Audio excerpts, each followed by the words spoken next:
So ayun nga no, what's up mga Diponggol, for today's video ay magbabike na naman kami ngayon. At ang kasama ko naman walang iba kundi ang aking kapatid. At doon kami dadaan sa may baba, yung kalsada na yan na zinuzoom ko. At papunta yan ng Talisay, Batangas. Iikot kami ng Laurel, Limiri at dahon ng boundary ng Silang. So dito ay napahinto kami dito sa may Kidli at makaganda ng view. So dito nauna ako, inaantay ko na lang yung kapatid ko. Ayan, Diponggol. Kaya ayun.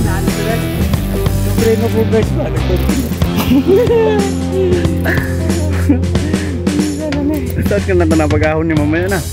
Ay, Diponggol ito. Ayun ko. Hindi mangyay ka diyan. So nag-stop over muna kami dito at napakaganda ng view. At nasa gilid na talaga ng Tagaytay ng Taal. So dito ay hindi namin alam kung tabang bato o maalat. Kaya hindi namin malaman. Kasi nga nagkatalog kami ng aking kapatid kung tabang ba talaga to o maalat. Kasi nga sabi niya dagat nga raw. So yun nga, imbis dapat na magbuso-buso kami, nagkamali kami ng daan at dito kami napahinto sa may maraming bayabas at hindi na namin pinalampas tong mga bayabas na to at ako'y gutom na rin kaya titirahin na natin ngayon. Pero nagpaalam naman kami sa puno. Gamay, kota isa. Dem. Oh, di ba? Bayabas lang.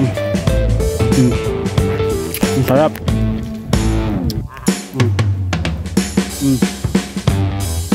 Tamis.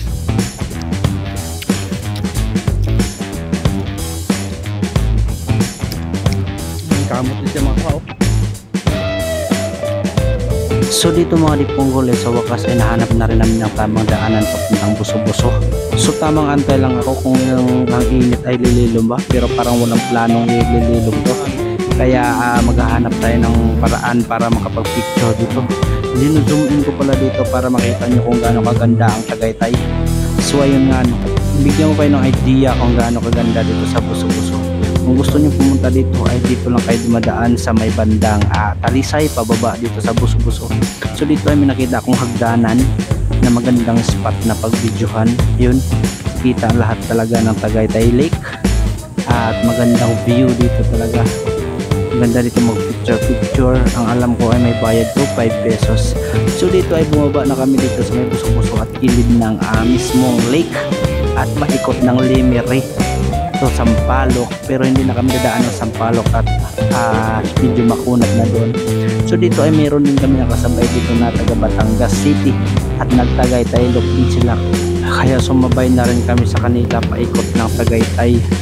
So dito nga ay kailangan ko nyo lang talaga pag gantong malayo ang biyahe ay magdala kayo ng extra money para may pambili kayo ng tubig at mahirap na ma-dehydrate sa panahon na yun kahit sobra ng init. So ayun nga nung mga Diponggol ay nandito na tayo ngayon sa Fantasy World at kung titiis na lang at makapunta na tayo ng boundary ng Nasugbo at pabiyahe ng Silang Cavite.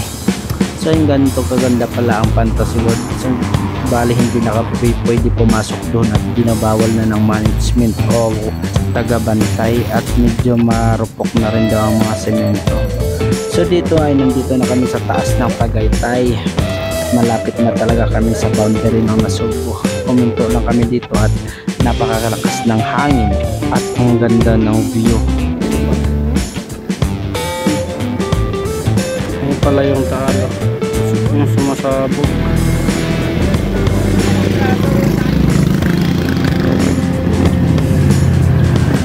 So hanggang dito lang ang vlog ko mga Diponggol. Kaya salamat sa suporta. Bye bye.